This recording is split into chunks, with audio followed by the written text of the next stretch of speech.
নমস্কাৰ।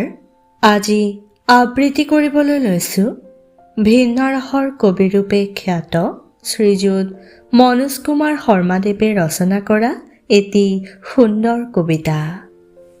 কবিতাৰ শিৰোনাম শিহৰণ। সেইদিনা কুঁৱলীসনা সোণালী সন্ধিয়া, আহিবলগীয়াজন নাহিল। হয়তো শীতৰ প্ৰকোপ কিম্বা মৰম আকলোৱা স্মাৰ্ট জাৰ্মান শ্বেফাৰ্ডটোৰ বাবে। আজৰি পাই এলবামত নিজৰেই ফটোত চকু ফুৰালে। এখন ফটোত গৰ্বিত মাতৃৰ কোলা শুৱনি কণমানি, পূৰ্ণ প্ৰস্ফুটিত এপাহি ফুল। মুহূৰ্তটিত ভুৱন ভুলোৱা মন জুৰোৱা মধুৰ হাঁহি, হাতত চঞ্চল বেলুনৰ নাচোন, জন্মদিনৰ উদযাপন অবুজ শিহৰণ।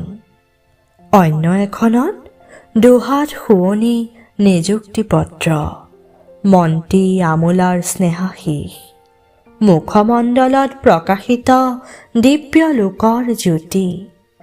মনত আকাশ ঢুকি পোৱাৰ আনন্দ, এটি খোজ ন জীৱনৰ, এক বুজা নুবুজাৰ শিহৰণ। আৰু এখন তেনেই নতুন নতুন মুখৰ পয়োভৰ, নিচেই কাষতে ৰাধিকাৰ কৃষ্ণ, ভূলোকৰ আপোনজন।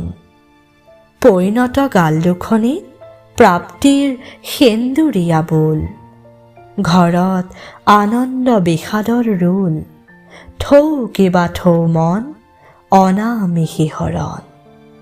ধন্যবাদ।